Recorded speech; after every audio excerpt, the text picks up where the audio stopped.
Tu n'es plus la bienvenue à Noël, maman. Claire veut que ce soit juste sa famille cette année.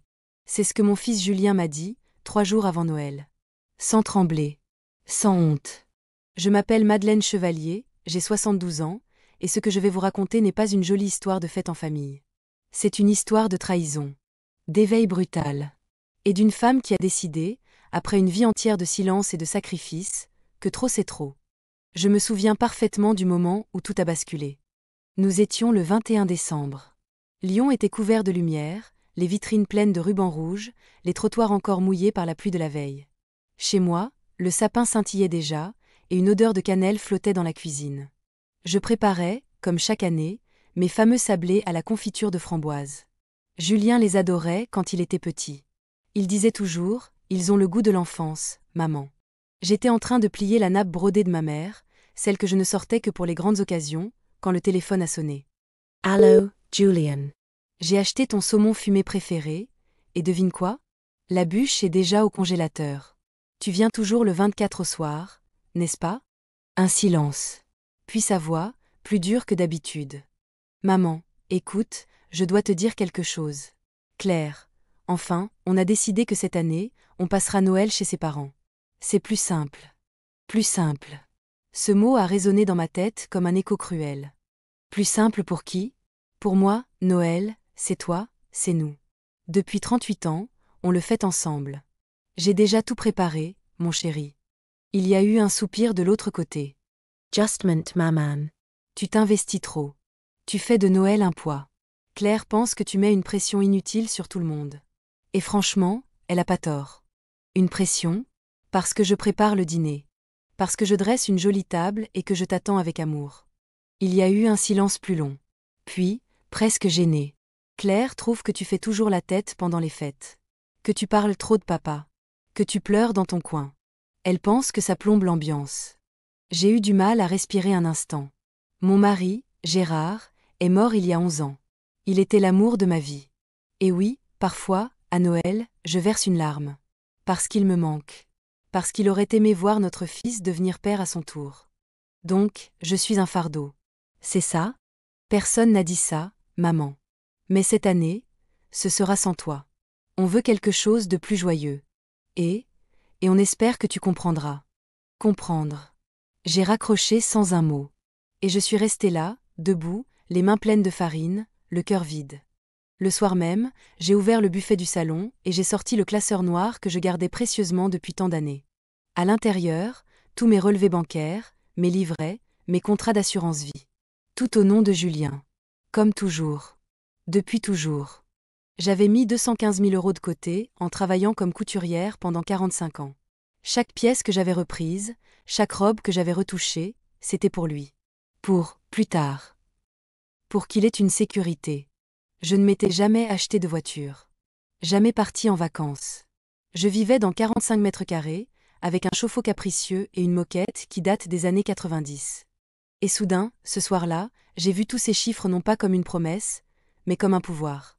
Je suis allée me coucher sans manger. Le sapin est resté allumé toute la nuit, clignotant doucement dans l'obscurité comme une ironie silencieuse. Le 22 décembre, j'ai tenté d'appeler Julien. Il n'a pas répondu. Le 23, j'ai essayé Claire. Bonjour Claire. C'est Madeleine. Je voulais juste comprendre. Oh, bonjour. Oui, Julien m'a dit que tu étais un peu bouleversée. Madeleine, je dis ça avec tout le respect possible, mais tu dois vraiment apprendre à lâcher prise. Lâcher prise? Oui. Tu es trop présente. Trop centrée sur le passé. Mes parents, eux, sont détendus. Ils rient. Ils font des jeux de société.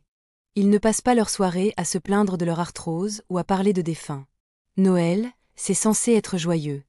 Et moi, je ne suis pas joyeuse. Pas vraiment, non. Et puis Julien pense qu'il est temps de construire ses propres traditions. D'être un peu égoïste, pour une fois. Ce n'est pas un crime, tu sais. Je n'ai pas répondu. Elle a ajouté, d'une voix presque aimable. D'ailleurs, on s'est demandé, avec Julien. Tu as encore cette épargne, non? Tu pourrais peut-être faire une donation. On aimerait t'acheter une maison un peu plus grande. Une donation. Bah oui. Tu ne vas pas en profiter éternellement, non? Et puis, ce serait tellement beau que tu vois la maison qu'on pourrait t'offrir à ton petit-fils avec ton aide. Je vais y penser, Claire. Super. Joyeux Noël, Madeleine. Et elle a raccroché. J'ai regardé mon appartement. Le tapis râpé, les murs jaunis, les photos de Gérard et Julien encadrées au-dessus du buffet. J'ai pensé à chaque hiver où j'avais grelotté sous 2 pulls pour économiser sur le chauffage. À chaque médicament générique acheté à la place du traitement recommandé. À chaque repas sauté pour que Julien ait ce qu'il voulait à son anniversaire. Et maintenant, je devenais encombrante. Triste. Un obstacle à leur bonheur. Ce soir-là, j'ai pris une décision. Le lendemain matin, le 24 décembre, à 9h tapante, j'ai appelé ma banque. Bonjour. Je voudrais prendre rendez-vous avec le directeur. C'est urgent. Il s'agit d'un transfert de fonds important. Bien sûr, madame. Quel montant souhaitez-vous transférer? 215 000 euros. Un silence. Très bien. Nous pouvons vous recevoir le 26 décembre, 9h. Parfait. J'ai raccroché. Et j'ai souri.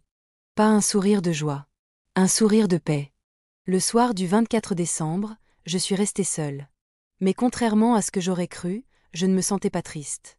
Juste, vide. Étrangement calme. J'ai allumé les bougies de la table dressée, versé une coupe de champagne. Un mouette que j'avais gardé pour une grande occasion, et mangé mes sablés en silence. Pas un bruit, sauf celui du vent qui fouettait les volets. La télé est restée éteinte. Je n'avais pas besoin de bruit de fond pour meubler ma solitude. Ce soir-là, ma solitude était volontaire. Choisie. À 23h, j'ai enfilé mon manteau et je suis sortie marcher. Il faisait froid, mais j'avais besoin de respirer. Dans les rues désertes de la Croix-Rousse, les guirlandes brillaient encore. Des ombres passaient derrière les fenêtres, des éclats de rire filtraient ici et là. Des familles unies, des enfants courant autour du sapin. Et moi, vieille femme sous la pluie, les mains dans les poches, le cœur pourtant plus léger que jamais. Je me suis arrêtée sur le pont de la Saône. J'ai regardé l'eau noire s'écouler lentement. Et j'ai murmuré. Gérard, j'espère que tu es fier de moi. Le matin du 25, je me suis réveillée tôt, sans réveil. J'ai pris un bain chaud, mis mon peignoir préféré, et préparé un café noir. Sur la table, pas de cadeaux, pas de papier à déchirer. Juste la paix. À midi, j'ai mangé un reste de gratin dauphinois et du foie gras que j'avais acheté pour Julien. Et j'ai ri toute seule en mangeant la moitié de la bûche à la cuillère. Elle était délicieuse. Peut-être encore meilleure quand on n'a personne à qui faire plaisir sauf soi-même. J'ai passé l'après-midi à relire mes carnets de comptes. 45 années de petits calculs, de sacrifices silencieux. Chaque sou compté. Et chaque ligne me rappelait une scène. Avril 1989, 150 francs mis de côté, pas de manteau ce printemps. Décembre 1995, 400 francs pour les cours de piano de Julien. Et annulé visite chez dentiste. Août 2002, 300 euros économisés. Aucune vacances cette année non plus. Et je me suis dit, il est temps que ces lignes deviennent autre chose qu'un monument à l'abnégation. Le 26 décembre, j'étais prête. Il faisait encore nuit quand je suis sortie. Je portais mon manteau gris, celui que j'avais raccommodé 3 fois, et mes bottes en cuir fatigué. Mais dans ma main, une sacoche rigide avec tous les papiers nécessaires. Relevé bancaire, attestation, procuration. J'avais tout prévu. Pour une fois, pas pour Julien. Pour moi.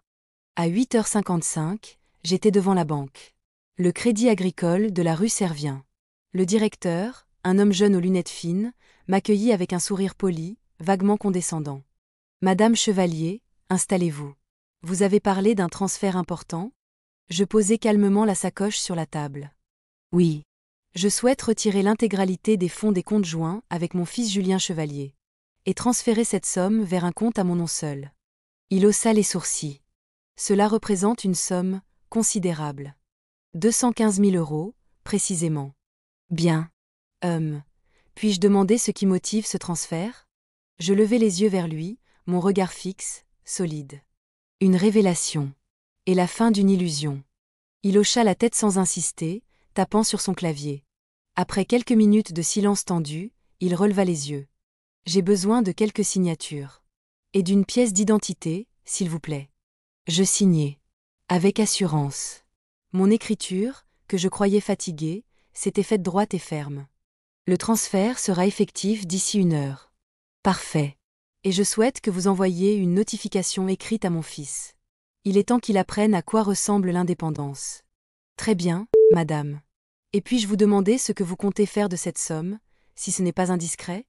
Je le regardai, un sourire discret aux lèvres. Vivre, monsieur. Pour la première fois depuis 72 ans, je vais vivre. Quand je suis sorti de la banque, il était à peine 10 heures. Le vent était froid, mais il n'avait plus d'emprise sur moi.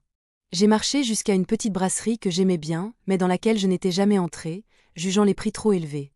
Bonjour, dit la serveuse avec un sourire. Bonjour.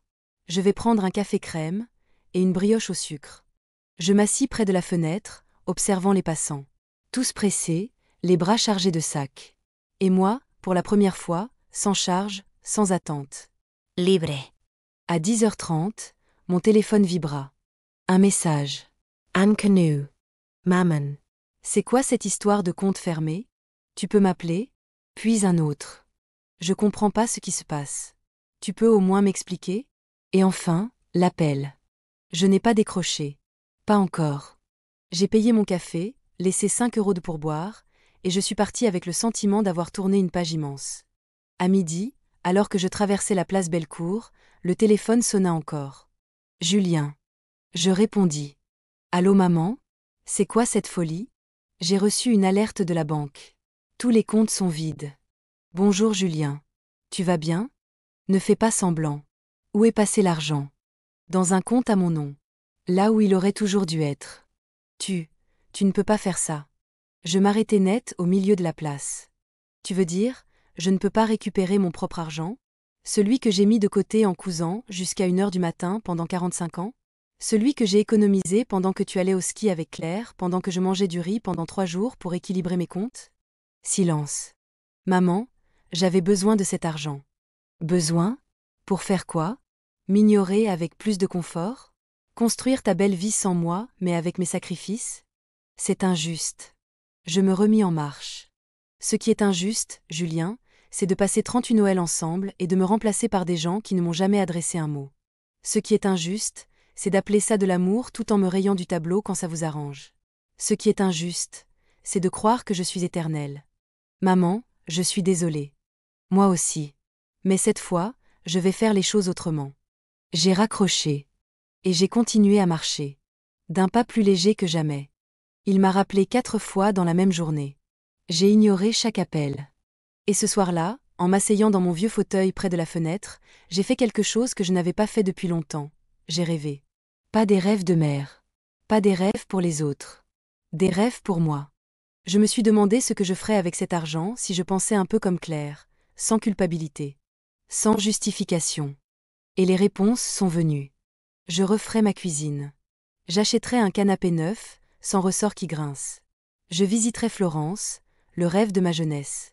Je ferai venir un coiffeur à domicile, 1 fois par semaine, rien que pour le plaisir de me sentir belle. Et surtout, je reprendrai le dessin. J'ai toujours aimé dessiner. Enfant, j'avais un talent naturel. Mais les responsabilités sont venues trop tôt. Et le crayon a cédé la place à l'aiguille, le carnet à la machine à coudre. Le lendemain matin, je suis allée à la papeterie de la rue de Brest. Bonjour. Je voudrais un carnet de dessin. Le plus beau. Et des crayons, des vrais, pas ceux pour enfants. Le vendeur m'a regardé, surpris, puis a souri. Vous reprenez le dessin? Non. Je recommence à vivre. Je suis sortie de la boutique avec un sac rempli de couleurs, et dans mon cœur, une légèreté nouvelle. Vers midi, alors que je m'apprêtais à déjeuner, on a sonné à ma porte. J'ai regardé par le Judas. Julien. Il était là. Visiblement épuisé, les cernes sous les yeux. Il tenait un bouquet de fleurs dans une main, et une expression de panique dans l'autre. J'ai hésité. Puis j'ai ouvert. Bonjour maman. Tu es venue pour le chèque ou pour des réponses? Il baissa les yeux, embarrassé. Pour toi. Je le laissai entrer. Il posa les fleurs sur la table, maladroitement. Je sais que j'ai mal agi. Je sais que, je t'ai blessé. Tu m'as effacé. Oui. Je crois que, je m'en rends compte maintenant. Claire a dit beaucoup de choses. Et moi, j'ai laissé faire. Parce que c'était plus facile. Parce que j'avais peur d'ouvrir les yeux. Je m'assis sans l'inviter à faire de même. Et qu'est-ce que tu veux, maintenant? Il s'installa lentement, comme s'il entrait dans une église. Je ne sais pas. Comprendre. Te comprendre. M'excuser. Te dire que j'ai honte. Et, Peut-être qu'il n'est pas trop tard. Je le regardais longtemps. Ce visage d'homme mûr, si semblable à celui du petit garçon que j'avais un jour bercé contre moi. Les traits étaient plus durs maintenant. Mais quelque chose dans les yeux, cette lueur perdue. Tu sais, Julien. J'ai attendu ce moment pendant des années. Pas une demande d'argent. Pas une faveur. Juste, ça. Une visite sincère. Une conversation honnête. Il posa les coudes sur la table, la tête entre les mains. Je me sens comme un monstre. Tu n'es pas un monstre. Tu es un fils qui a oublié que sa mère était une personne. Et tu n'es pas le seul. Le monde entier nous apprend à oublier les femmes comme moi. Celles qui se sacrifient sans faire de bruit. Je veux réparer. Je ne sais pas comment, mais je veux. Je me levai, allai jusqu'au buffet, et pris un cahier. Le vieux carnet de dépenses. TNs. Il le feuilleta, au début sans comprendre. Puis ses mains tremblèrent. C'est quoi tout ça? Chaque sou que j'ai mis de côté pour toi. Chaque sacrifice. Chaque choix fait à ton bénéfice, au détriment du mien. Lis-les. Pas maintenant. Chez toi. Si Claire te laisse le temps. Claire, elle ne comprend pas. Elle pense que tu fais du chantage affectif. Et toi, Julien, qu'est-ce que tu penses? Il leva les yeux vers moi. Pour la première fois, vraiment. Je pense que j'ai été aveugle. Que j'ai choisi la facilité. Que j'ai confondu amour et confort. Et que j'ai laissé la femme la plus forte que je connaisse mourir à petit feu, seule, dans ce petit appartement. J'ai senti les larmes monter. Mais je les ai contenues. Tu veux réparer, Julien? Oui. Alors écoute bien. Il se redressa. Premièrement, je ne te donnerai pas cet argent. Ni maintenant, ni jamais. Ce n'est pas un héritage. C'est une réparation. Pour moi. Pour ce que j'ai perdu en tant que femme, en tant qu'individu. Il hocha la tête. Deuxièmement, si tu veux reconstruire une relation avec moi, tu viendras ici, chaque semaine. Pas pour demander. Pour partager. D'accord. Troisièmement, tu dois regarder Claire en face et lui dire que sa vision de la famille est tordue. Que ce qu'elle a dit sur moi était inacceptable. Et si elle n'est pas capable de respecter ta mère, alors elle n'a pas sa place à mes côtés. Ni à tes côtés. Il resta silencieux. Je ne peux pas te forcer. Mais je ne veux plus jamais être traité comme une ombre. Je comprends, dit-il. Et, je vais y réfléchir. Je me levai, cette fois plus douce. Tu n'as pas à réfléchir. Tu as à choisir. Il se leva à son tour. Maman, je suis désolé. Il est temps de me le prouver. Il partit sans un mot de plus, le carnet serré contre lui. Et moi, je restais là, au milieu de mon salon, le cœur en chantier. Mais pour la première fois, avec l'espoir d'un avenir. Julien n'est pas revenu tout de suite. Il a fallu 3 semaines avant qu'il frappe de nouveau à ma porte. Pendant ce temps, j'ai vécu. Pour moi. Chaque jour, j'écrivais quelques lignes dans mon nouveau carnet à dessin. Le matin, je m'installais près de la fenêtre, avec une tasse de thé, et je regardais les passants. J'ai dessiné leurs silhouettes, les parapluies colorés, les vieux amoureux main dans la main, les enfants tirant leur cartable à roulettes. La ville reprenait vie sous mes crayons. Et moi aussi. J'ai aussi entamé la transformation de mon appartement. J'ai appelé un peintre. J'ai choisi un vert sauge pour les murs du salon, apaisant, doux, lumineux. Puis j'ai acheté un nouveau tapis, des rideaux crème, une lampe design que j'avais toujours trouvée trop chère. Et pour la première fois depuis plus de 30 ans, j'ai changé de canapé. Le livreur a cru s'être trompé d'adresse. C'est bien ici, chez Madame Chevalier? Oui. C'est pour moi. Il était temps, non? Il a souri. Moi aussi. Le 14 janvier, alors que je m'apprêtais à sortir acheter du pain, j'ai entendu frapper à la porte. Julien. Il avait un air différent. Moins figé. Moins automatique. Bonjour maman. Tu as 1 minute? Je me suis écartée pour le laisser entrer. Toujours. Entre. Il a regardé autour de lui. Tu as repaint? Oui. Et regarde ce canapé. Il n'a pas de ressort cassé et il ne couine pas quand on s'assoit. Il s'est laissé tomber dessus. Et a souri. Tu as raison. Il est parfait. Je me suis assise en face de lui, sur le fauteuil que j'avais fait retapisser. Jaune moutarde. Audacieux. Je n'aurais jamais osé avant. Tu es venu me dire quoi aujourd'hui? Il inspira profondément. J'ai quitté Claire. Un silence. Pardon? Je lui ai dit que je ne pouvais pas continuer comme ça. Qu'elle n'avait aucun respect pour toi. Ni pour moi, d'ailleurs. Elle a crié, hurler, pleurer. Mais, c'était fini. Je le savais. Je l'ai regardé, cherchant dans ses yeux une hésitation. Une peur. Mais il n'y avait que calme. Et fatigue. Tu sais ce que tu fais? Oui. Et ce n'est pas seulement à cause de ce qui s'est passé à Noël. C'est à cause de tout ce que je n'ai pas vu. De tout ce que j'ai laissé passer. Claire voulait une vie parfaite. Avec des apparences. Et moi, j'ai oublié l'essentiel. Je me suis levée et je lui ai apporté une tasse de café. Alors peut-être que tout n'est pas perdu. Je le pense aussi. Nous avons bu en silence quelques instants. Puis il a sorti de son sac le carnet que je lui avais donné. Je l'ai lu en entier. Chaque ligne. J'ai pleuré, maman. Pleuré comme un gosse. Tu t'es oubliée pendant 45 ans pour moi. Je me suis sacrifiée, oui. Et tu sais quoi? Je ne regrette pas d'avoir été une mère dévouée.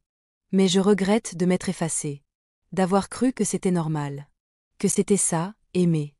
Et moi, j'ai cru que c'était normal de recevoir sans donner. Parce que tu ne te plaignais jamais. Parce que tu étais toujours là. Il posa la tasse. Et se leva. Alors je te le dis aujourd'hui, je vais mériter ton amour. Je vais réparer. Et si tu me laisses une chance, je serai un autre homme. J'ai ressenti quelque chose d'inédit. De difficile à nommer. Peut-être, du soulagement. Alors viens jeudi prochain. Pour déjeuner. Je ferai ton plat préféré. Les lasagnes? Evidement. Il m'embrassa sur le front avant de partir. Quand il referma la porte derrière lui, je ne pleurais pas. J'étais simplement, en paix. Les semaines suivantes furent parmi les plus belles de ma vie. Julien venait chaque jeudi. Il aidait à porter les courses, posait des questions, m'écoutait vraiment. Il voulait tout savoir, ce que j'aimais lire, quel était mon film préféré, pourquoi je n'étais jamais partie en voyage. Il me regardait avec cette curiosité qu'on réserve aux gens qu'on découvre. Un jour, il m'a même demandé si je voulais qu'on parte quelque part. Juste nous deux. Tu parlais souvent de Florence, non? Oui. La ville de Botticelli. Et si on y allait ensemble? J'ai ri. Je pensais y aller seule. Pour la première fois. Pour me prouver que je peux. Et tu as bien raison. Mais, peut-être que plus tard, tu pourras m'y emmener. Me montrer ce que tu aimes. Peut-être, Julien. Peut-être. Un matin, alors que je dessinais sur la terrasse d'un café, une femme d'une 50aine d'années s'est approchée. Excusez-moi. Je vous regardais dessiner depuis 10 minutes. C'est magnifique. Vous êtes artiste? J'ai souri. Je le deviens. À 72 ans. Elle a ri. Je travaille dans une galerie du Vieux-Lyon. Si jamais vous avez d'autres croquis, je serais ravie de les voir. Je les regardais, interdite. Vous êtes sérieuse? Absolument. Elle m'a tendu sa carte. Appelez-moi. Je l'ai prise. Mes mains tremblaient un peu. Merci. Ce jour-là, j'ai appelé Julien. Tu ne devineras jamais. Une galeriste a vu mes dessins. Elle veut voir plus. Il a crié de joie au téléphone. Maman, tu vois? C'est ça, ta vie maintenant. Ta lumière commence à briller. Il était temps que le monde te voie comme je te vois enfin. Ce soir-là, j'ai écrit une phrase en grosses lettres dans mon carnet. Ce que j'ai donné ne me définit plus. C'est ce que je choisis de créer, maintenant qui me construit. Et pour la première fois, c'était vrai. Le jeudi suivant, Julien est arrivé avec un bouquet de pivoines, mes fleurs préférées. Il portait un gâteau au chocolat dans une boîte blanche, et son visage rayonnait d'un mélange d'excitation et d'anxiété. Alors, ma petite maman artiste, prête pour une exposition? J'ai ri. Tu vas un peu vite. Elle m'a juste dit de passer avec quelques dessins. Ce n'est pas le Louvre non plus. Le Louvre, non, mais c'est un début. Nous avons mangé les lasagnes ensemble. Il s'est resservi 2 fois, comme quand il avait 15 ans. Et après le dessert, il s'est mis à feuilleter mon carnet. Ce que j'aime, dit-il, c'est que tu dessines des choses simples. Des scènes qu'on oublie trop vite. Une femme qui lit, un enfant qui regarde la pluie, un vieil homme qui donne à manger aux pigeons. Parce que ce sont les vraies choses, Julien. Celles qui passent inaperçues. Celles qui n'ont pas besoin de grand-chose pour être belles. Il a hoché la tête. Et pour la première fois depuis des années, je l'ai vu calme. En paix. Et toi, comment tu te sens maintenant que tu vis seul? Il a haussé les épaules. C'est étrange. Silencieux. Mais plus sain. Claire et moi, on ne se regardait plus. On vivait côte à côte, pas ensemble. J'ai compris que je reproduisais un schéma que je n'avais jamais questionné. Reasite, comfort, Appearance. Et j'avais oublié l'essentiel. L'amour. Oui. Le vrai. Pas celui qui exige, qui juge, qui calcule. J'ai posé ma main sur la sienne. Alors tu es en train de grandir. Un peu tard, tu ne trouves pas? Il n'est jamais trop tard pour recommencer. Regarde-moi. I lasori. Tu veux que je t'accompagne à la galerie demain? J'ai hésité. Non. Je dois y aller seule. C'est important pour moi. Je comprens. Mais tu m'appelles après, d'accord? Promis. Le lendemain, j'ai enfilé ma plus belle tenue, une robe bleu nuit, sobre mais élégante. J'ai mis mes boucles d'oreilles en perles, un peu de rouge à lèvres, et j'ai glissé mes dessins dans un porte-documents en cuir que j'avais acheté pour l'occasion. En entrant dans la galerie, j'ai senti mon cœur battre plus fort. La directrice, Solène, m'attendait. Madeleine, je suis ravie que vous soyez venue. Merci de m'avoir invitée. Elle m'a offert un café, puis m'a fait asseoir. Montrez-moi ce que vous avez. J'ai sorti mes croquis un à un, les mains légèrement tremblantes. Elle les a regardés en silence, avec attention. Parfois, elle fronçait les sourcils, parfois elle souriait. Après 10 longues minutes, elle a reposé le dernier dessin. Vous avez un regard rare. Et surtout, une sincérité dans le trait. Rien n'est forcé. Rien n'est décoratif. Vous dessinez la vie comme elle est, mais avec tendresse. Ça me touche. Je ne savais pas quoi dire. Mon cœur battait la chamade. Vous seriez d'accord pour exposer quelques-unes de ces œuvres dans notre espace Regard singulier? On met en lumière des artistes hors des circuits classiques. Je crois que votre voix a sa place ici. J'ai senti mes yeux s'embuer. Vous êtes sérieuse? Absolument. Je vous propose d'en choisir 5. On les encadrera, on préparera un petit vernissage intime. Rien d'énorme, mais c'est un début. J'ai murmuré. Merci. Merci de voir quelque chose en moi. Elle m'a regardé avec douceur. Ce n'est pas tous les jours qu'on rencontre une femme qui commence à se révéler à 72 ans. Vous êtes inspirante. En sortant de la galerie, j'ai appelé Julien. Alors? Demanda-t-il aussitôt. J'expose 5 dessins. Il a crié de joie dans le combiné. Maman, c'est incroyable. Je vais venir avec des amis, je vais en parler à tout le monde. Tu vas voir, ça va être magnifique. Ce n'est pas pour être magnifique. C'est pour être vrai. Et tu le es. Enfin. Le vernissage eut lieu une semaine plus tard. Une trentaine de personnes, un peu de vin blanc, quelques petits fours, et 5 cadres accrochés sur un mur blanc. J'étais là, droite, un peu nerveuse, mais fière. Julien arriva avec 2 collègues et une femme que je ne connaissais pas. Une quarantaine d'années, cheveux châtains, regard franc. Maman, je te présente Marion. Une amie. Elle me serra la main. Enchanté, Madeleine. Julien m'a beaucoup parlé de vous. Il est très fier. Merci, Marion. Et vous êtes artiste aussi? Pas du tout. Médiatrice culturelle. Mais j'aime découvrir des talents. Elle regarda mes dessins longtemps. Vous avez un style très singulier. C'est rare, cette honnêteté. Et puis, ça fait du bien de voir une femme de votre âge s'affirmer comme ça. Pourquoi? Ce serait réservé aux jeunes? Non. Mais on a oublié de vous regarder, vous. Les femmes qui ont vécu. Qui ont tant à dire. Sa remarque m'a touchée profondément. Et ce soir-là, en rentrant chez moi avec les bras chargés de fleurs et le cœur plein de chaleur, je me suis dit que j'avais peut-être trouvé quelque chose que je n'avais jamais eu. Une vraie place. Pas seulement dans la vie de Julien. Dans le monde. Les semaines qui ont suivi l'exposition ont été comme un rêve éveillé. Mes dessins avaient touché les visiteurs plus que je ne l'aurais cru. Plusieurs personnes avaient demandé si je donnais des cours. D'autres voulaient savoir si j'envisageais de vendre certaines œuvres. Une dame m'a même demandé si j'avais un site internet. Jairi. À 72 ans, je n'ai même pas Facebook. Mais Julien a entendu cette conversation. Et dès le lendemain, il est arrivé chez moi avec un ordinateur portable flambant neuf. C'est pour toi. Tu vas t'y mettre. Je vais t'apprendre. Julien, c'est beaucoup. Je ne peux pas accepter ça. Tu peux. Et tu vas. Considère ça comme une petite part de tout ce que tu m'as donné. Et je veux que le monde voie ton travail. Tu m'as inspire. Tu m'as révélé.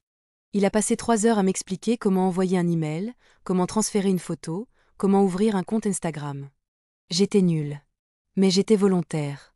Et ça nous a fait rire, beaucoup. Comme si le lien qu'on avait perdu pendant des années se reconstruisait, pixel par pixel. Un jeudi après-midi, alors que nous prenions le café, il m'a regardé longuement. Je t'ai apporté quelque chose. Encore ? C'est symbolique, promis. Il a sorti une vieille boîte en métal, cabossée, un peu rouillée. Je l'ai retrouvée dans le grenier de la maison. Tu te souviens ? Je l'ai reconnue aussitôt. La boîte à boutons de ma mère. Celle dans laquelle je jouais enfant pendant qu'elle cousait. Oh mon Dieu ! Je croyais qu'elle avait disparu. Je l'avais prise, quand j'ai vidé l'appartement de mamie. Je ne sais pas pourquoi je ne te l'ai jamais rendue. Je l'ai ouverte. L'odeur de métal, de tissu ancien, de souvenirs, m'a saisie. Les boutons étaient tous là. Le petit rouge en forme de fraise. Le doré avec les armoiries. Le minuscule en nacre, cassé sur un côté. Merci, Julien. C'est plus qu'un souvenir. C'est une partie de moi. Il m'a regardé en silence, les yeux brillants. Tu crois qu'on peut vraiment tout recommencer ? Non. Mais on peut construire autre chose, à partir des ruines. Il a pris ma main. Je veux que tu saches une chose, Claire m'a rappelé. Plusieurs fois. Elle a essayé de me faire culpabiliser. Elle m'a dit que j'étais un lâche, que j'avais choisi la facilité en partant. Mais pour une fois, j'ai résisté. Et pourquoi ? Parce que je vois enfin ce qui est important. Et ce qui est toxique. Claire me faisait honte de t'aimer. De vouloir passer du temps avec toi. Elle me faisait croire que c'était pathétique de m'attacher à ma mère. Je me suis redressée. Ce n'est jamais pathétique d'aimer sa mère. Ce qui est pathétique, c'est d'avoir honte de ses racines. Il a souri. C'est ce que je pense aussi. Et je suis prêt à défendre ça. Avec toi. Contre n'importe qui. Ce jour-là, je me suis surprise à penser, mon fils est peut-être en train de devenir un homme bien. Et c'était un soulagement profond. Une joie tranquille. Le mois suivant, j'ai vendu mon premier dessin. Un croquis de 2 mains ridées se tenant sur une table. Une cliente de la galerie m'a dit « Il y a tant d'émotions là-dedans. On dirait les mains de mes grands-parents. Je veux l'accrocher dans mon salon. » Elle a payé 250 €. J'ai failli pleurer. J'ai raconté ça à Julien en larmes au téléphone. Tu vois, maman, tu croyais que tes économies étaient le seul trésor que tu avais. Mais tu es un trésor en toi-même. Et maintenant les autres le voient. Ce soir-là, j'ai ouvert une bouteille de vin blanc. J'ai mangé des coquilles Saint-Jacques en regardant un vieux film italien. Seule. Et pleinement heureuse. Et puis, il y a eu Marion. Julien me parlait d'elle de temps en temps. Ils se voyaient de plus en plus souvent. Elle venait parfois aux expositions, ou pour prendre un café avec nous. Elle était douce, posée, à l'écoute. Un jour, alors que Julien était allé chercher du pain, elle m'a dit « Madeleine, vous savez, j'admire beaucoup ce que vous avez fait. Reprendre votre vie en main comme ça, c'est courageux. Ce n'est pas du courage. C'est de la survie. J'aurais disparu autrement. Vous avez beaucoup d'influence sur Julien. Il a changé, vous savez. En bien. Il est plus présent, plus sincère. Je l'ai regardé. Et vous, Marion, vous tenez à lui ? Elle a rougi. Oui. Beaucoup. Et je vous le dis honnêtement, s'il y a une chose que j'ai comprise en voyant ce que Claire vous a fait, c'est qu'on ne peut pas aimer un homme sans respecter la femme qu'il a élevée. Ce que Claire n'a jamais su faire. J'ai eu un frisson. Pas de peur. Delicanescence. Alors peut-être que tu es la bonne. Elle m'a souri. Peut-être que je suis juste celle qui a compris la leçon. Le soir même, Julien m'a dit « Marion veut te revoir. Elle a dit que tu lui manquais. Elle est venue pour toi ou pour moi, finalement ?» Il a ri. Peut-être les deux. Et quelque part au fond de moi, j'ai senti une chose que je n'avais plus ressentie depuis des années, l'envie d'espérer.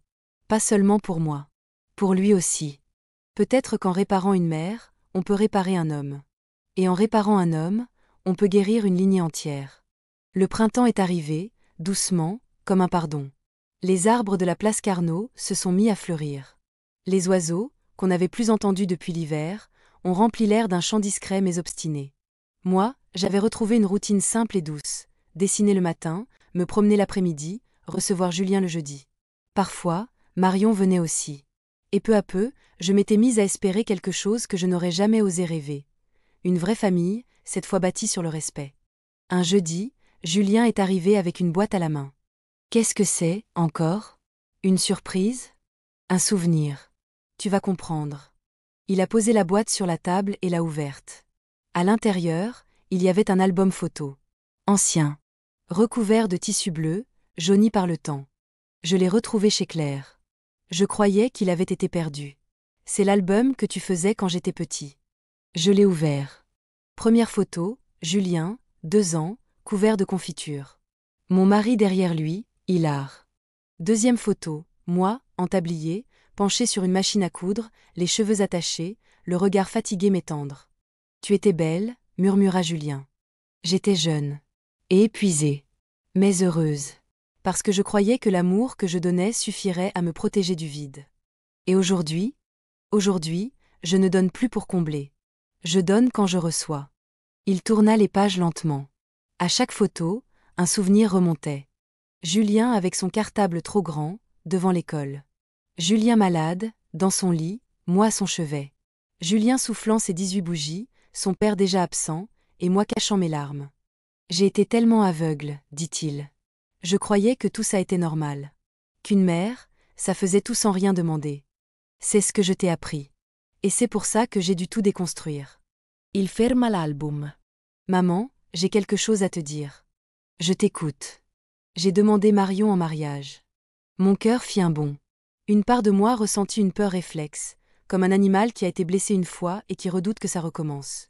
Et elle a dit « Oui, mais à une condition. » Laquelle ? Que tu sois là. Que tu donnes ta bénédiction. Et que tu sois à la première place dans notre vie. Pas comme une invitée secondaire, pas comme une obligation. Comme une présence. Une vérité. J'ai mis une main sur ma bouche, émue. Julian. Non, attends. Il y a autre chose. On ne veut pas une grande cérémonie. Pas une vitrine sociale. On veut quelque chose d'intime. Et, on veut que tu en fasses partie. Dès la conception. Le repas, la décoration, l'ambiance. Tu n'es pas une figurante. Tu es la fondation. Je me suis levée, les larmes aux yeux. Je suis allée jusqu'à lui et je l'ai pris dans mes bras. Mon fils. Mon vrai fils. Pas celui que j'avais fabriqué à coups de sacrifices silencieux, mais celui qui, enfin, ouvrait les yeux. Tu me rends fière, Julien. C'est toi qui m'as appris. Tard, peut-être, mais assez tôt pour changer. Les mois suivants ont été remplis de préparatifs. Marion et moi nous sommes rapprochés naturellement. Elle venait souvent avec des idées, des catalogues, des fleurs. Madeleine, vous préférez les pivoines ou les hortensias ? Les pivoines, bien sûr. Mais attention à ne pas les prendre trop ouvertes. Elles fanent vite. C'est noté, chef. Nous rions, cuisinions, dessinions les plans de table ensemble. Et parfois, elle me demandait des conseils plus personnels. À votre avis, comment on garde l'amour vivant après des années ? On le regarde chaque jour comme un cadeau, pas comme un dû. Et on se demande, est-ce que j'ai pris soin de l'autre aujourd'hui ? Elle prenait des notes. Vous devriez écrire un livre, Madeleine. J'ai déjà écrit toute une vie. Le jour du mariage arriva. Un samedi de juin. Le soleil brillait sans être brûlant. La cérémonie avait lieu dans un petit jardin d'un vieux mas rénové à 20 km de Lyon. Une trentaine d'invités. Des sourires sincères. Pas de champagne à 200 €, mais un vin blanc doux, choisi avec amour. Je portais une robe bleu roi. Élégante. Tailleur sur mesure. Coiffée, maquillée, mais sans excès. Et surtout, je portais ma dignité comme une parure. Quand Marion entra au bras de son frère, Julien la regardait comme si elle était la seule personne au monde. Et quand ils se sont dit oui, j'ai pleuré. Pas de douleur. De gratitud. Pendant le repas, plusieurs invités sont venus me parler. Vous êtes la mère de Julien ? Quelle chance il a. C'est vous l'artiste ? Votre dessin est dans notre salon, vous savez. On sent dans l'ambiance que c'est vous qui avez veillé à tout. C'est chaleureux. C'est humain. Et moi, au milieu de tout ça, je n'étais plus une vieille femme abandonnée la veille de Noël. J'étais une mère reconnue. Une femme visible.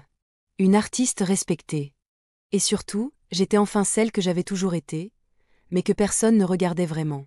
Quand je suis rentrée chez moi le soir du mariage, j'ai enlevé mes chaussures, défait mes cheveux et me suis regardée dans le miroir du couloir. Ce que j'ai vu m'a surprise. Ce n'était pas seulement une femme bien habillée, coiffée avec soin. Ce n'était pas non plus l'image d'une mère comblée, d'une invitée honorée, ou même d'une artiste respectée. C'était quelqu'un de libre. Libre de ne plus attendre. Libre de ne plus mendier l'amour. Libre d'exister sans se justifier. Et cette liberté-là, je ne l'échangerais contre rien au monde. Le lendemain, Julien m'appela tôt. Tu es réveillé? Depuis longtemps. Je voulais juste te dire. Merci. C'était parfait hier. Marion a dit que tu étais l'âme de la journée. Et moi, je suis d'accord. Je ne voulais pas être l'âme, Julien. Juste faire partie du tableau. Pas en bas du cadre. Pas dans l'ombre. Juste là. Et tu l'as été. Un silence doux. Marion et moi, on veut venir dîner vendredi. Rien de compliqué. On apporte tout. Tu acceptes ? Seulement si c'est moi qui fais le dessert. Il a ri. Marché conclu. Ce dîner fut l'un des plus chaleureux que j'ai connus. Marion avait apporté une tarte aux légumes et une bouteille de vin rouge. Julien avait préparé des pâtes fraîches.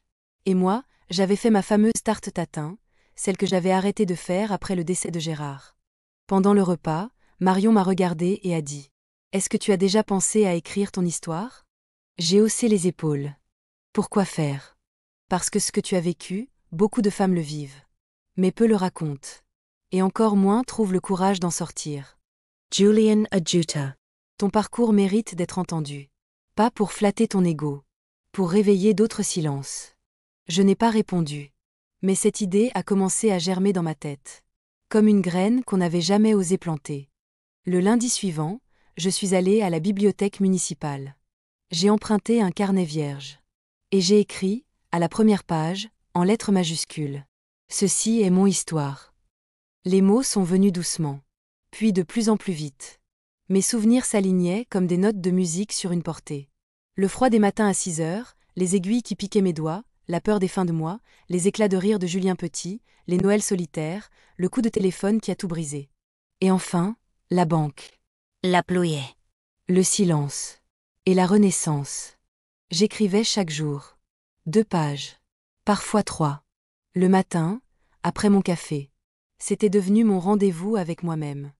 Au fil des semaines, quelque chose d'encore plus inattendu est arrivé. Je recevais des lettres. La galerie avait affiché un petit panneau près de mes dessins. Madeleine Chevalier, lyonnaise, 72 ans, artiste et témoin d'une vie invisible. Des gens écrivaient, me racontaient leur histoire, me remerciaient de montrer que la vieillesse n'était pas une fin, mais parfois, un début.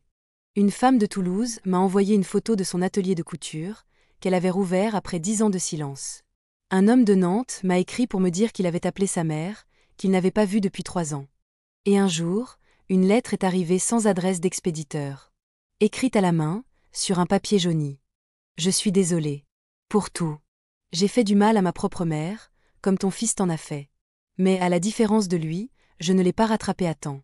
Elle est partie sans que je puisse dire pardon. Grâce à toi, j'ai compris ce que j'ai perdu. Continue à parler. Tu rends les morts un peu moins oubliés. Je suis restée longtemps à relire cette lettre. Et ce soir-là, j'ai écrit dans mon carnet. Quand on se libère, ce n'est pas seulement pour soi. C'est pour tous ceux qui ne l'ont jamais pu. Julien continuait à venir chaque jeudi. Il aidait à réarranger les meubles, à mettre mes dessins en cadre, à m'apprendre à publier mes croquis en ligne. Il me parlait de Marion, de leurs projets, de leurs discussions. Il m'écoutait aussi. Sur mes douleurs. Mes souvenirs. Même mes silences. Un jour, il m'a demandé. Tu crois qu'on peut réparer ce qu'on a brisé ? Non. Mais on peut construire à côté des ruines. Et si on arrose bien, parfois une fleur pousse même au milieu des pierres. Il m'a regardé avec cette tendresse qui m'avait tant manqué. Tu sais ce que j'ai réalisé, maman ? Dis-moi. J'ai grandi en pensant que tu serais toujours là. Intouchable. Éternel. Comme un mur. Solide, muet, mais indestructible. Et le jour où tu as dit non, j'ai vu que ce mur avait un cœur. Et des fissures. Je lui ai pris la main. Et tu as appris que les murs peuvent aussi marcher. Partir. Revenir. Il a souri. Tu es une forteresse, maman. Mais maintenant, je vois les fenêtres. Ce jour-là, il m'a fait une promesse. Le prochain Noël, tu ne le passeras pas seul. Et ce ne sera pas une réparation. Ce sera une célébration. Je n'ai rien répondu. Mais j'ai su, au fond de moi, que quelque chose d'irréversible avait eu lieu. L'amour, le vrai, celui qui guérit, avait trouvé le chemin du retour. L'automne approchait. Les feuilles devenaient rousses, l'air plus vif. Chaque matin, j'ouvrais mes fenêtres pour respirer à plein poumon cette saison que j'avais si souvent traversée en sourdine. Avant, l'automne signifiait le retour des douleurs, la solitude qui s'allongeait, l'ombre des fêtes qui approchait trop vite. Mais cette année, quelque chose avait changé. Cette année, je n'attendais plus. Yeoisisáis. Le carnet dans lequel j'écrivais mon histoire était presque plein. Et un jour, Marion m'a dit « Si tu veux, je peux t'aider à le faire publier. Même juste en ligne. Il mérite d'être lu. » J'ai ri, gêné. Ce n'est pas un vrai livre, tu sais. Juste, ma vérité. Justement. On en a marre des histoires inventées. Ce qu'on veut, c'est des femmes vraies, comme toi. Qui osent dire que ça fait mal, mais qu'on peut s'en sortir. Julian Adjuta. Et tu ne peux pas imaginer combien de gens pourraient se reconnaître en toi. Alors j'ai accepté. Nous avons tapé mon manuscrit, corrigé quelques fautes, gardé les maladresses qui faisaient partie de ma voix. Julien m'a créé un compte sur une plateforme de lecture en ligne. Et une semaine plus tard, mon histoire était là. Accessible. Vivante. Le titre. Le jour où j'ai repris mon nom à la banque. Sous-titre. Chronique d'une femme invisible devenue visible. Je ne m'attendais à rien. Mais les réactions furent bouleversantes. En un mois, plus de 10 000 lectures. Des centaines de commentaires. Des messages de femmes âgées, de mères, de filles, de petits-enfants. Et même d'hommes, parfois, qui disaient « Je crois que ma mère aurait pu écrire ça, si on l'avait écoutée. » Je lisais chaque mot, souvent les larmes aux yeux. Mais pas de tristesse. De soulagement. Mon vécu n'avait pas été vain. Il servait maintenant à éveiller, à ouvrir des yeux, à guérir des blessures. Un soir, alors que je triais mes papiers, je suis tombée sur une lettre. Pas une lettre manuscrite. Un document administratif. Le testament que j'avais rédigé 10 ans plus tôt. À l'époque, j'avais tout laissé à Julien. Évidemment. Sans condition. Sans réflexion. C'était normal. Automatique. Je l'ai relu lentement. Et une chose m'a frappée, il n'y avait aucune trace de moi dans ce document. Aucune volonté, aucune vision. Juste une transmission mécanique, comme si mon rôle s'arrêtait à léguer. J'ai sorti un stylo rouge. Et j'ai barré une phrase après l'autre. Puis j'ai pris une nouvelle feuille. Cette fois, c'est moi qui écrivais. Je lègue mes biens à ceux qui ont su me voir, me respecter, m'accompagner. À ceux qui ont compris que l'amour n'est pas un droit, mais une responsabilité. J'ai précisé que mes économies seraient réparties entre un fonds pour soutenir les artistes seniors, une association de femmes isolées, et une part pour Julien et Marion, uniquement s'ils poursuivaient ce chemin d'amour vrai. J'ai déposé ce testament chez un notaire. Et quand j'en ai parlé à Julien, il m'a regardé avec un respect nouveau. Je comprends. Et je l'accepte. Tu as le droit de décider. Enfin. Il n'était pas vexé. Il était soulagé, lui aussi, de ne plus vivre dans l'ombre d'une attente. Nous avions brisé le cycle. L'automne s'installait. Et avec lui, une annonce. Marion m'appela un matin, sa voix tremblante d'émotion. « Madeleine, je suis enceinte. » Un silence s'est installé. Pas un vide. Un vertige. « Tu es sûre ? » ? « Oui. 3 mois. » Je suis restée immobile. Le cœur battant. « Est-ce que je peux pleurer, maintenant ? » ? « Bien sûr. Moi, je n'arrête pas. » Julien m'a appelé peu après. Il avait la voix d'un adolescent. « Tu vas être grand-mère. » « Encore ? Je l'ai déjà été une fois.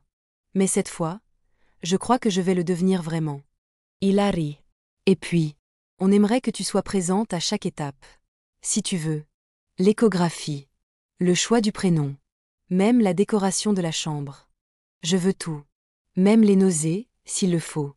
Tu seras la première personne à savoir le sexe. » Ce soir-là, j'ai regardé le ciel de ma fenêtre. Et j'ai parlé à Gérard, comme souvent. « Tu vois, mon amour ? On l'a perdu, notre fils. Mais il est revenu. Et maintenant, il va devenir père. Et je vais lui montrer comment on fait.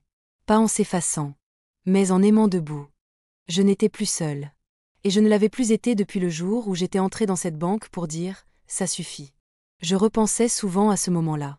À la fraîcheur de la climatisation, au regard surpris du banquier, à mes mains qui ne tremblaient pas. Ce geste-là, ce simple virement bancaire, avait été mon acte de renaissance. Ma révolution silencieuse. C'était devenu un symbole. Dans les conférences où j'étais parfois invitée à parler de mon histoire, je commençais toujours par cette phrase. Je suis née une 2e fois le jour où j'ai déplacé de l'argent. Et tout le monde riait. Puis pleurait. Parce que derrière cette phrase anodine, il y avait la vérité de millions de femmes. Tant qu'on ne se donne pas de valeur, personne ne nous en donne. Un jour, une jeune femme est venue me voir à la fin d'une conférence. Je voulais juste vous dire, vous m'avez donné le courage de dire non à ma mère. Et de dire oui à moi. J'ai souri. Alors vous avez compris l'essentiel. Elle m'a regardé, les yeux pleins d'espoir. Vous croyez qu'on peut changer sa vie à 35 ans? Je l'ai changée à 70. Vous êtes en avance. Ce jour-là, en rentrant chez moi, j'ai allumé une bougie. Pas pour prier. Pour honorer. La femme que j'avais été. Et celle que j'étais devenue. Lorsque j'ai franchi pour la première fois les portes de la maternité avec Julien et Marion, je n'ai pas pu retenir mes larmes. Pas parce que j'étais fragile. Mais parce que j'étais vivante, témoin de quelque chose que j'avais cru ne jamais connaître.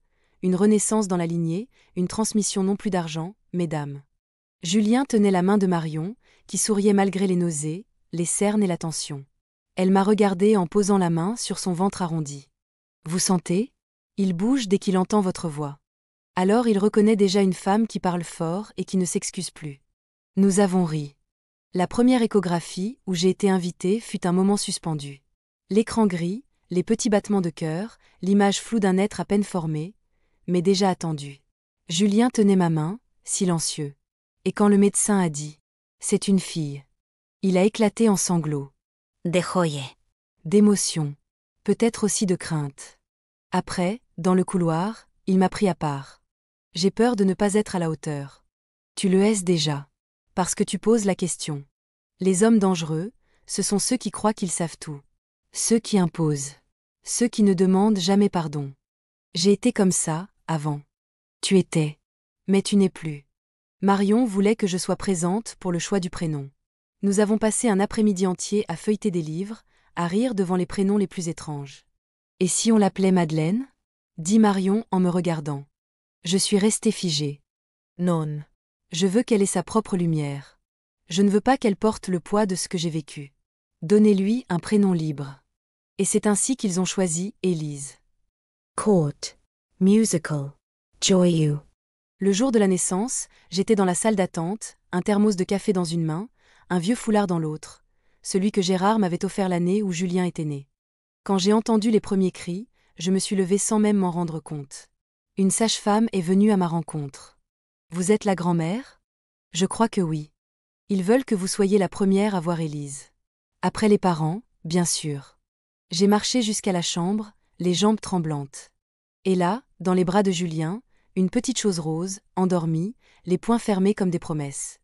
Maman, murmura-t-il, elle est parfaite. Je m'approchai doucement, posai ma main sur sa minuscule tête, et je murmurai. Bienvenue, Elise. Tu viens d'une lignée de femmes fortes. Tu n'es pas obligée de souffrir pour être aimée. Marion Plurate Dousement. Elle aura ce que nous avons mis trop de temps à comprendre. Les jours suivants furent une fête lente. Julien et Marion étaient fatigués, mais unis. Moi, j'étais là sans envahir, présente sans m'imposer. Je cuisinais, je berçais, je chantais même, parfois, ces vieilles chansons que ma propre mère me fredonnait. Un matin, Julien m'a demandé « Tu crois que j'arriverai à transmettre ce que tu m'as appris? Seulement si tu l'incarnes. Les enfants écoutent peu. Mais ils observent tout. » Il a acquiescé. Quelques semaines plus tard, j'ai été invitée à une conférence sur le thème « Vieillir debout, le pouvoir des femmes qui se réveillent tard ». Je suis montée sur scène avec mes cheveux gris relevés en chignon, une veste en lin bleu, et mon carnet dans la main. La salle était pleine. Des jeunes, des vieux, des mères, des filles.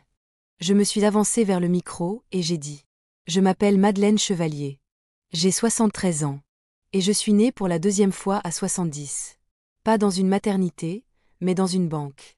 En retirant mon propre argent, j'ai repris ma propre vie. » La salle a éclaté de rire, puis s'est figée dans un silence d'écoute profonde. Je leur ai raconté. Pas tous les détails. Juste l'essentiel. Le rejet. Le réveil. L'acte de dire non. Le choix de se choisir. À la fin, une standing ovation. Moi, la vieille qu'on appelait déprimante. Moi, la mère qu'on avait évincée. Je suis descendue de scène, bouleversée. Julien et Marion m'attendaient dans les coulisses, Élise dans les bras. Tu as été brillante, dit Marion. Tu m'as bouleversée, dit Julien.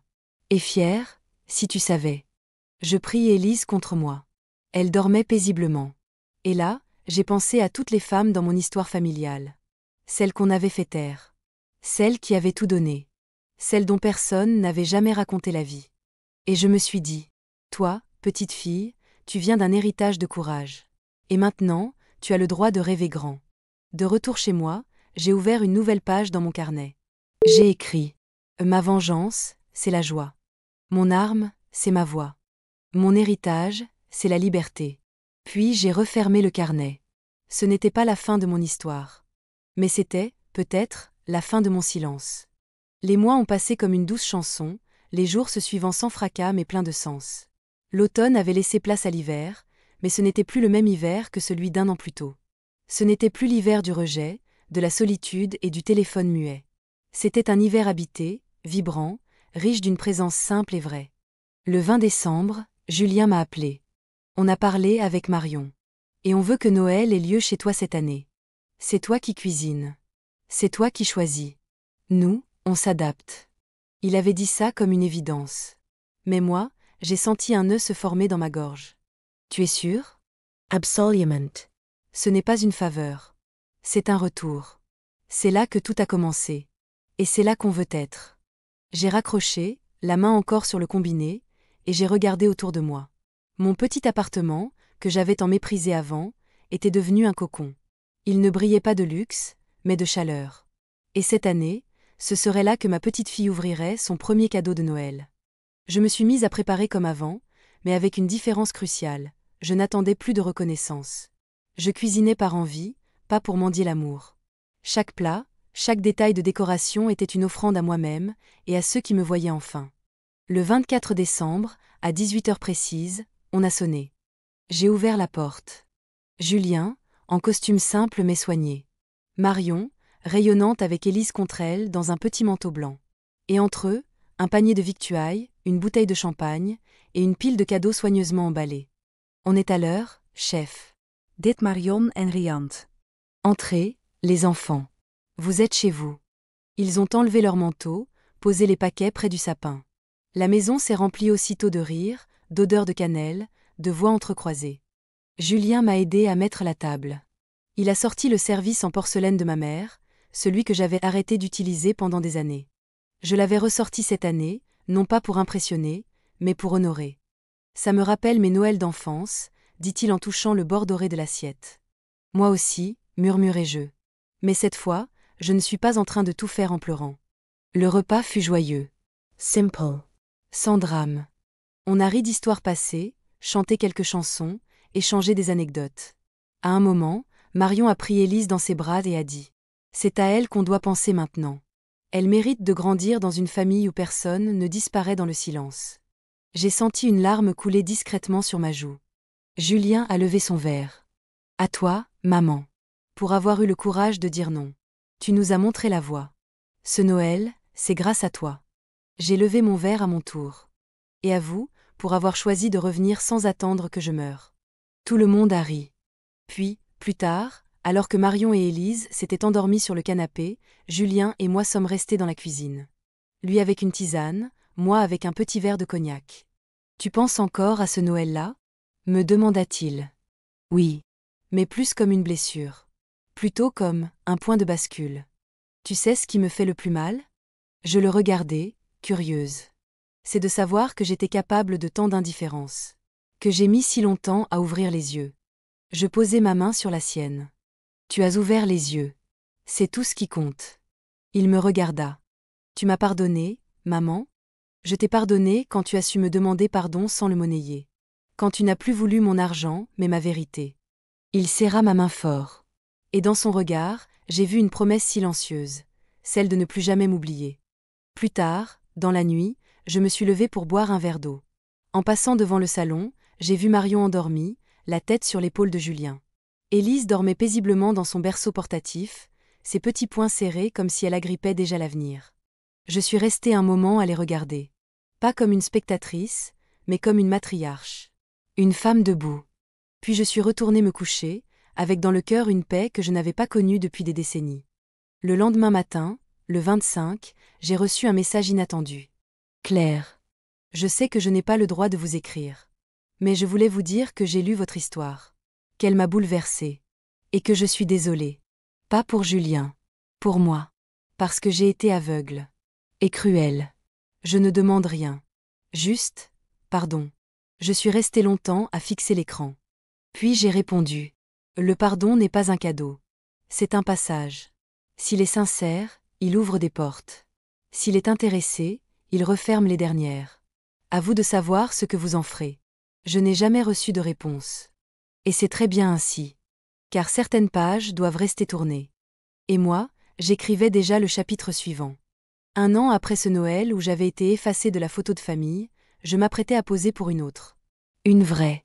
Une où j'étais au centre. Pas comme décor ou comme fardeau, mais comme repère. Nous étions en décembre à nouveau. Le froid avait blanchi les trottoirs de Lyon, les vitrines brillaient d'illusions, les passants pressés couraient acheter des cadeaux comme s'ils pouvaient, en une boîte, réparer une année entière d'absence. Mais moi, je ne courais plus. Je n'attendais plus. Ie construisais. Ce jour-là, Julien m'a appelé en milieu de matinée. « Maman, prépare-toi. On passe te chercher dans 1 heure. » Pourquoi faire ? Surprise. Mets-toi belle. C'est tout ce que je te dis. J'ai ri. Il y a encore 1 an, il ne m'aurait pas appelé du tout. Je me suis habillée avec soin, robe prune, collier de perles anciennes, un peu de blush. Quand j'ai ouvert la porte, Élise m'a sauté dans les bras. Enfin, si l'on peut appeler sauter l'élan d'une petite fille de 10 mois. Elle m'a tendu ses bras potelés avec un sourire à une dent, et j'ai senti mon cœur s'élargir encore un peu plus. « Où allons-nous » demandai-je en montant dans la voiture. « Tu verras » dit Marion avec un clin d'œil. Nous avons roulé une 20aine de minutes jusqu'à un quartier résidentiel que je ne connaissais pas. Une rue calme, bordée d'arbres et de maisons à volets bleus ouverts. Julien a garé la voiture devant une jolie maison à étages, avec un petit jardin et une balançoire accrochée à un cerisier nu. « C'est beau, dis-je. Tu trouves » demanda Julien. « Très. » Il sortit une clé de sa poche. « Alors je suis soulagée.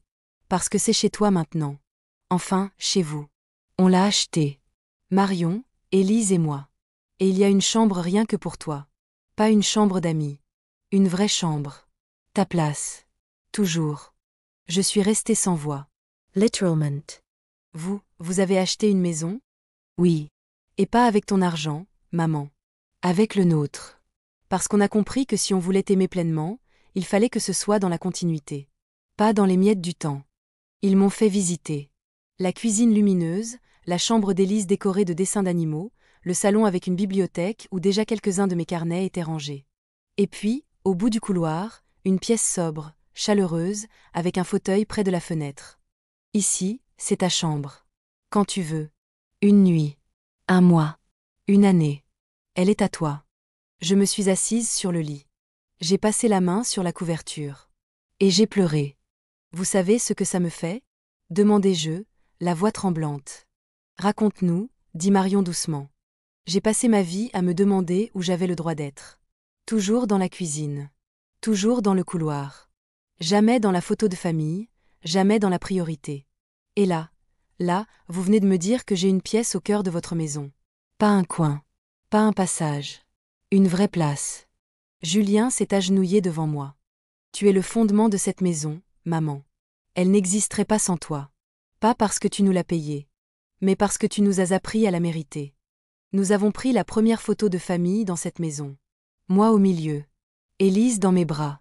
Marion et Julien de chaque côté, souriants, paisibles. Et cette photo-là, je l'ai encadrée. Je l'ai posée dans mon salon, à côté d'une autre. Celle prise 1 an plus tôt, le soir où j'étais rentrée seule sous la pluie, après ce fameux appel qui avait brisé mon cœur. Je regarde souvent les 2 images. Pas pour me rappeler la douleur, mais pour mesurer le chemin. Aujourd'hui, j'ai 74 ans. J'ai publié 2 recueils de dessins, donné une 10aine de conférences, et vendu assez de croquis pour ne plus jamais m'inquiéter de finir mes fins de mois. Elise Grandit.